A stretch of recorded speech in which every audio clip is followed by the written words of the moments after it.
Veteran politician Charles Rubia has warned that the country will in future plunge into civil war if Kenyans do not entirely eliminate ethnicity. Rubia, who together with Deputy President William Ruto and NASA leader Raila Odinga condoled with the family of elect Matiba in Limuru, also urged the government to uphold and promote democracy. Everybody, regardless of the tribe and so on. President, tunataka hiyo tuondoe sana wale wanaongoza katika kisiasa upande wa NASA, na nyinyi muangalie, hatutaki ukabila katika nchi hii. And I know what he went through because I was with him almost every moment. I stayed in hospital, took a room, and we stayed together. We must look and emulate what those old soldiers did. Multi-party democracy in our country will not be a fight in vain.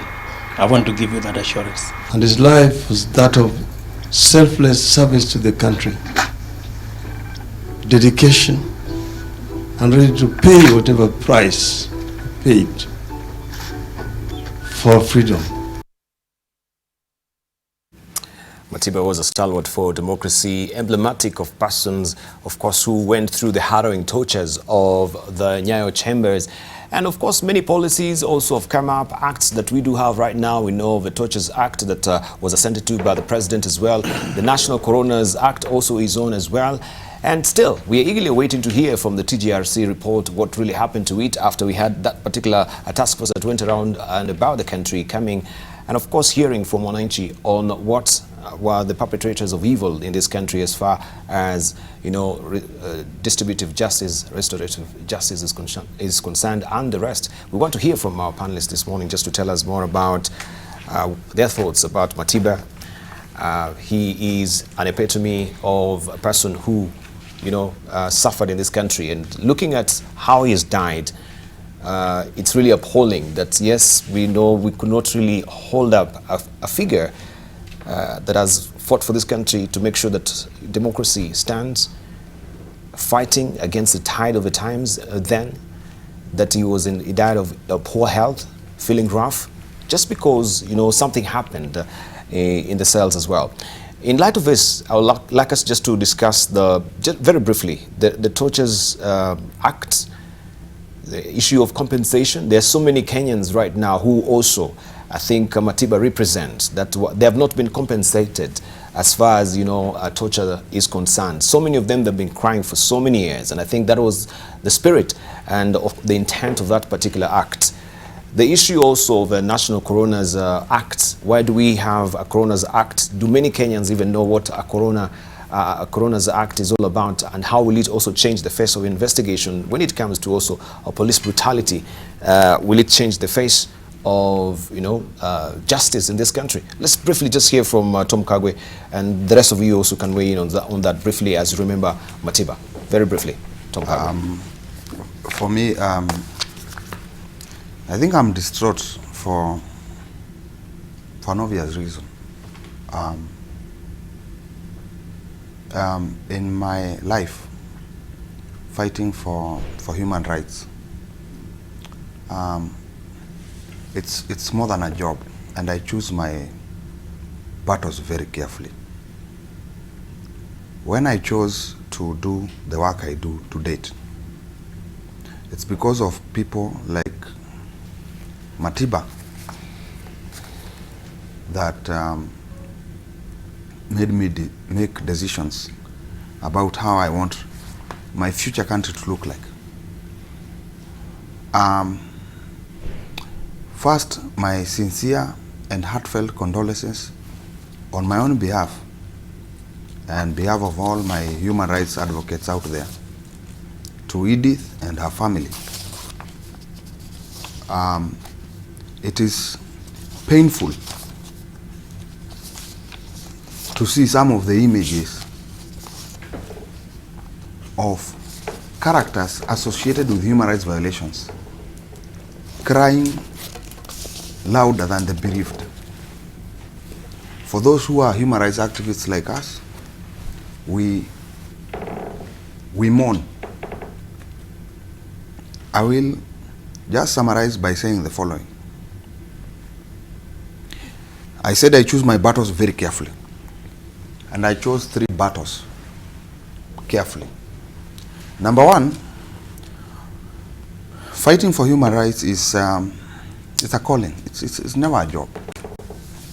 When I was in the Kenya Human Rights Commission and we worked very hard on seeking restitution or compensation of torture victims, and on July 21st, 2009, Justice Hannah Okwengu gave a judgment on 21 people led by Rumba Kinuthia that all these people be compensated, and the Attorney General was advised not to appeal because her judgment will still be the same. To date, some of them are still struggling to get that compensation. So this, for me, it's so personal to the extent that I cannot gather together what actually has gone down. In my community, we say a mugumo tree has fallen. But when it comes to legislation, I am glad to have been involved in all the laws you've mentioned. The National Police Service Act, which outlaws torture and cruel and inhuman degrading treatment. And any person convicted of such offenses, for torture is 25 years at least. For cruel, inhuman, and degrading treatment, it's 15 years. And that's why when I said I choose my battles carefully, I'm in the Independent Policing Oversight Authority. Thank you. To push Thank you. that all those people who are doing this, because they are security agencies, mostly police, we will put these people behind bars. Thank you. Let's hear from Khannenje very briefly. We have a lot also to cover. Debarl, I would like to join the rest of the Kenyans in mourning the passing of one of the icons of multi-party democracy, Kenneth Matiba. When the dungeons of Nyati House were opened in 2003, it became apparent that thousands of Kenyans were tortured, largely by the special branch during those days, and died. And while it was a story in the first 3 months of 2003, soon it fizzled out. There are lots of victims out there. Unfortunately, Kenneth Matiba happens to have been one of those victims. Had Ford succeeded to remain together, the history of this country would be very different, and how we remember Matiba today would have been very different. Not to mention, he came second to Daniel Arap Moi at the time during the presidential election, which of course was marked with irregularities, as most Kenyans remember. And the fact that most people who are now enjoying the democratic space, as limited as it may appear sometimes in this country, that most of them don't either know or even appreciate what people have gone through, people of the likes of Kenneth Matiba, is extremely sad. We have a terrible history in the way we remember our heroes and heroines. A lot of times we sideline them for a very long time until perhaps 50 years later, then we remember to put up a statue like Dedan Kimathi. I think as a country, we should have a conscience to realize that we need to address some of these past ills, but also recognize our heroes for who they are. The country owes Matiba a lot, not just because we tortured him as a country, as a nation, but his contribution to multi-party democracy. Up to today, most young people who are born today, they don't even read about him, very much. And part of the reason why you're asking why can't we learn from the past is because we don't even read about it. We don't actually appreciate it. It's not reminded to us on a daily basis, and that's why we cannot learn from history. I think we should change course. Thank you. Very briefly, let's hear from Dr. Mustafa. Yeah, Debarl, as we mourn Mzee Matiba, who is a hero in the second liberation of this country. I think we must go back and do some bit of introspection about how we honor people and remember people that have fought for this country. And in the next few days, Debarl, there'll be a lot of crocodile tears being shed by the very people that tortured Matiba. Yes. And this is something that Kenyans should also be on the lookout. We should not be so complacent as to allow. First of all, we allowed for Matiba to be tortured. We didn't ask the questions when he was sick and his businesses were being wrecked, basically. And now that he has passed on, we will see these crocodile tears being shed, and we must call those who are shedding crocodile tears to question. Thank you.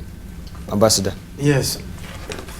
Well, we have lost a gallant soldier who sacrificed everything. His life, he sacrificed this family, he sacrificed this business, that you and I could enjoy this freedom today.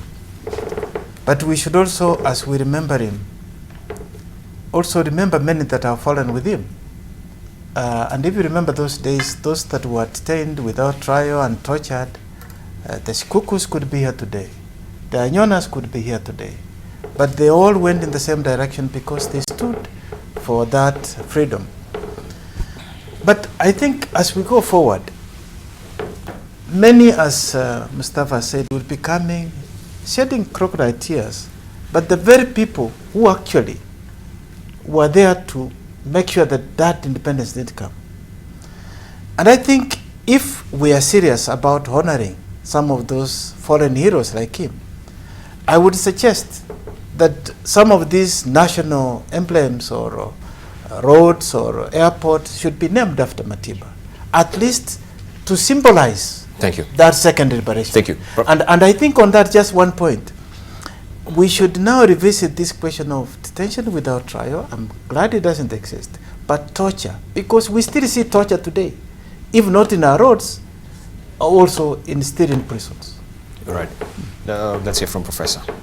I, like my colleagues here, would like to pay a special tribute to the family of this very special citizen, Kenneth Matiba, whom I met when I was in high school, and who was actually my hero when he climbed Mount Kenya and did wonderful things. He was a principled man, he was disciplined, a businessman, he created an empire, he created an example for all of us. And I think what we need to do as Kenya citizens is ask a question: what lesson do we draw in the life and time of Kenneth Matiba? Thank you.